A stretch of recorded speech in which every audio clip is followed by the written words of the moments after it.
Halo semua, salam jumpa aku haturkan. Namaku Ayu Zaskia Dwi Nuhrira Fitri. Dalam kesempatan kali ini, aku akan memaparkan kepada teman-teman mengenai spektrum autisme. Autis berasal dari bahasa Yunani, yakni autos. Autos berarti diri sendiri. Istilah autisme diciptakan oleh Jamila K.A. Muhammad pada tahun 2007. Hal ini dapat diartikan bahwa seseorang yang memiliki spektrum autisme tidak peduli dengan dunia di sekitarnya. Mereka hanya fokus pada dunia kecil mereka sendiri. Penderita autisme mengalami kesulitan dalam interaksi sosial, komunikasi, pemrosesan sensorik, perilaku berulang, dan pengaturan emosi. Pada intinya, seseorang yang memiliki spektrum autisme adalah mereka yang sulit berinteraksi dengan orang lain dan lebih memilih menghabiskan waktunya sendirian. Seseorang dikatakan memiliki spektrum autisme jika ia mengalami gejala berikut: gangguan kualitatif dalam interaksi sosial, komunikasi, dan gangguan perilaku. Seseorang yang memiliki spektrum autisme kerap kali menyampaikan pesan mereka melalui perilaku. Namun tak jarang perilaku tersebut mengarah pada perilaku yang negatif dan tidak dapat diterima oleh masyarakat sekitarnya. Nah, setelah tahu apa itu spektrum autisme dan apa saja kemampuan dan kekurangannya, penasaran gak sih apa sebab spektrum autisme ini? Berikut beberapa faktor yang dapat menyebabkan spektrum autisme. Yang pertama ada mutasi gen. Yang kedua ada faktor lingkungan seperti komplikasi pada masa kehamilan, polusi udara, atau penggunaan obat-obatan, dan lain sebagainya. Selama ini, paradigma masyarakat terhadap seseorang yang memiliki spektrum autisme masihlah negatif. Tapi tahu gak sih teman-teman, ternyata tokoh-tokoh inspiratif dunia itu juga memiliki spektrum autisme. Di antaranya Albert Einstein.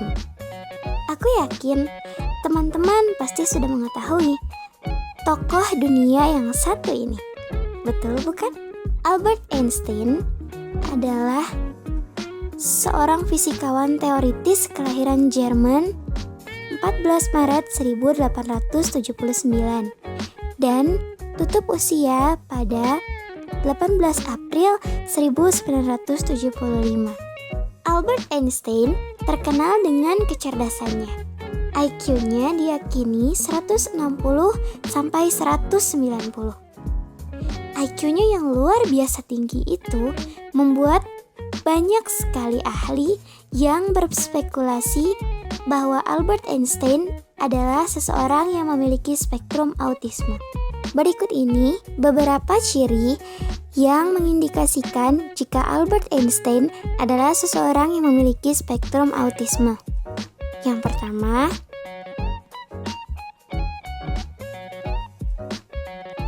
perkembangan bicara Albert Einstein lebih lambat daripada anak pada umumnya. Albert Einstein baru mulai berbicara pada saat usianya 3 sampai 4 tahun. Albert Einstein juga seringkali mengulangi kalimat yang didengarnya. Yang kedua, terpaku pada kepentingannya. Albert Einstein tidak terlalu tertarik dengan apa yang dilakukan anak seusianya kala itu. Albert Einstein menyenangi memecahkan teka-teki, memecahkan soal matematika yang rumit, bermain biola, atau membaca buku, serta membangun rumah dari kartu. Lalu yang ketiga, Albert Einstein menyadari jika berteman itu sulit. Selain 3 ciri tersebut, Albert Einstein juga merasa bahwa ia sulit sekali untuk berkomunikasi dengan orang di sekitar dan mengelola bahasa. Meskipun kita tidak tahu pasti apakah Albert Einstein memiliki sindrom autisme, perilaku, karakter, dan visinya untuk memecahkan masalah selama beberapa dekade adalah indikator kuat yang dapat mengkategorikannya ke seseorang yang memiliki sindrom autisme. Terlepas dari fakta Albert Einstein memiliki spektrum autisme atau tidak, pencapaian serta temuannya selama beberapa dekade telah memajukan dunia menjadi lebih baik.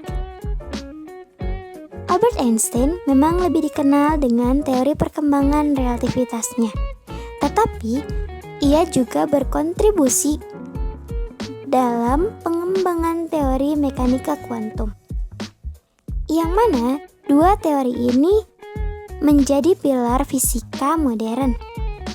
Karya-karya Albert Einstein juga dikenal karena berpengaruh terhadap filsafat ilmu.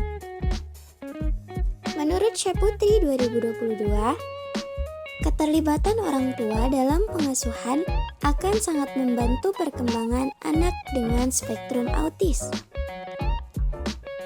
Seperti meluangkan waktu untuk beraktivitas dengan anak, banyak kontak dengan anak, dukungan finansial, mengasuh, serta bermain dengan anak,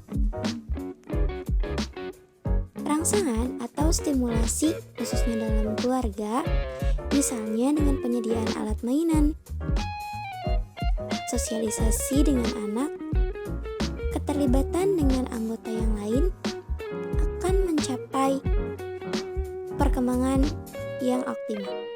Selain di lingkungan keluarga, lingkungan sekolah juga merupakan tempat anak dengan spektrum autis untuk mengembangkan dirinya. Guru dan orang tua harus berkomunikasi secara aktif untuk memperjelas apa saja kebutuhan anak dengan spektrum autis seiring dia bertumbuh dewasa. Anak dengan spektrum autis seringkali mengalami hambatan dalam berkomunikasi, termasuk mengekspresikan diri mereka melalui ekspresi wajah dan sentuhan. Maka dari itu, upaya untuk mengembangkan kemampuan berbahasa pada anak dengan spektrum autis dapat dilakukan dengan cara sebagai berikut. Menggunakan terapi wicara, menerapkan teknik analisis perilaku terapan yang berfokus pada komunikasi, menyediakan alat bantu visual serta cerita sosial, menggunakan alat bantu komunikasi, memasukkan rutinitas yang terstruktur dan konsisten, serta terlibat dalam kegiatan yang inovatif dan komunikatif yang sudah disesuaikan dengan kebutuhan anak. Oke, itulah tadi sekilas ulasan dari aku mengenai spektrum autis. Bagaimana teman-teman? Apakah sekarang teman-teman sudah paham mengenai apa itu spektrum autis? Cukup sekian yang dapat aku sampaikan. Terima kasih sudah berkenan untuk mendengarkan. Aku Ayu Rafitri, mohon pamit undur diri dari ruang dengar teman-teman semua. Sampai berjumpa lagi di kesempatan berikutnya.